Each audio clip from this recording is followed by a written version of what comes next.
ప్రపంచ జనాభా దినోత్సవం సందర్భంగా శ్రీకాకుళం జిల్లా ఆరోగ్య శాఖ అధికారి కార్యాలయం నుంచి 7 రోడ్ల జంక్షన్ వరకు మంగళవారం ర్యాలీ నిర్వహించారు. ఒకటో బిడ్డ బడికి, రెండో బిడ్డ బడికి, బాల్యం వివాహాలు అరికడదాం, మహిళలు ఆరోగ్యాన్ని కాపాడుదామంటూ నినాదాలు చేశారు. శ్రీకాకుళం జిల్లా డేమిటేషన్ మాట్లాడుతున్నాను.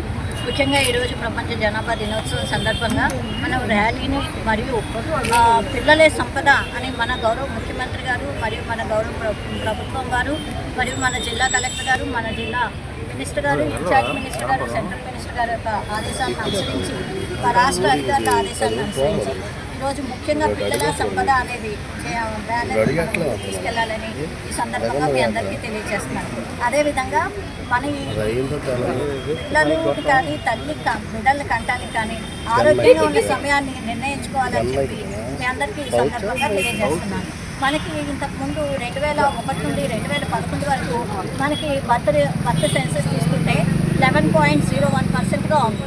ఆ తర్వాత మనకి 2011 నుండి 2021 వరకు చూసుకుంటే మనకి సెన్సెస్ బర్త్ రేట్ అంటే పుట్టే పిల్లల సంఖ్య 6కు పడిపోయింది. అంటే ఇది చాలా గణనీయంగా తగ్గిన నిష్పత్తిగా మనకు కనిపిస్తుంది. అదేవిధంగా ఇప్పుడు మనం ప్రజెంట్ ఈ సెన్సెస్ మనకి స్టార్ట్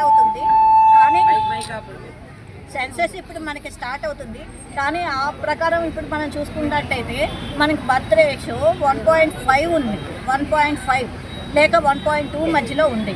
మరి ఇది చాలా ఆందోళన కలిగించే విషయంగా మన గవర్నమెంట్ వారు, మన గౌరవ ముఖ్యమంత్రి వారు, మన ప్రభుత్వం వారు గమనించి పిల్లలే సంపద అనే స్లోగన్ని మనము ముందుకు తీసుకెళ్లాలని ఈ సందర్భంగా మీ అందరికీ తెలియజేస్తున్నాం. ముఖ్యంగా మరి ఈరోజు మనకి తెలియజేసేది ఏంటంటే, ఆడపిల్లలకు 21 సంవత్సరాలు, మగబిడ్డలకి 25 సంవత్సరాలు దాటిన తర్వాత వివాహ వయసుకి మనం ముందుకు తీసుకెళ్లాలని కోరుకుంటున్నాం. అదేవిధంగా జనాభా దినోత్సవం సందర్భంగా ముఖ్యంగా టీనేజ్ ప్రెగ్నెన్సీస్ని తగ్గించాలని, బిడ్డ కానీ తల్లి కానీ ఆరోగ్యకరమైన పరిస్థితుల్లో కొనసాగాలని చెప్పి మనం కోరుకుంటున్నాం. ఇదే విధంగా ప్రపంచ జనాభా దినోత్సవం సందర్భంగా మనం మాతృమరణాలు తగ్గించాలని, శిశు మరణాలను కూడా తగ్గించాలని, అందుకు కావాల్సిన చర్యలు మనం ముందుకు తీసుకోవాలని మీ అందరికీ కోరుతున్నాను. అదేవిధంగా ఈరోజు ఈ ప్రపంచ జనాభా దినోత్సవం సందర్భంగా ఈ డేమిటేషన్ ఆఫీస్లో ర్యాలీ కండక్ట్ చేయడం, అదేవిధంగా గ్యాప్ కోసం, పిల్లల మధ్య వ్యవధి కోసం మనం వాడే శాశ్వత కుటుంబ నియంత్రణ పద్ధతులు, తాత్కాలిక కుటుంబ నియంత్రణ పద్ధతులు, వాటిని అవలంబిస్తున్న వారికి మన క్యాష్ ప్రైజ్ ఈరోజు ఇవ్వడం జరుగుతుంది.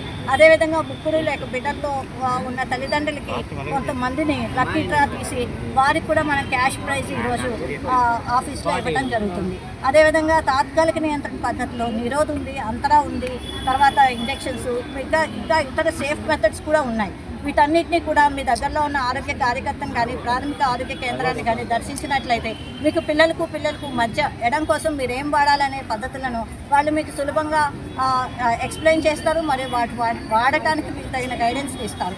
ఈ విధంగా మీ అందరికీ తెలియజేసేది ఏంటంటే, గర్భిణికి మధ్య వ్యవధి ఉంటే తల్లి పరిపూర్ణ ఆరోగ్యవంతురాలై ఆరోగ్యవంతమైన బిడ్డను కంటుందని, తల్లి ఆరోగ్యం ఉంటేనే కుటుంబం ఆరోగ్యంగా ఉంటుందని, కుటుంబం ఆరోగ్యంగా ఉంటేనే మన జిల్లా, మన రాష్ట్రం, మన దేశం ఆరోగ్యంగా ఉంటుందని, ఈ విషయంలో మీ అందరినీ సహకరించాలని మరి మీ అందరినీ కోరుకుంటూ ధన్యవాదాలు తెలియజేస్తున్నాను.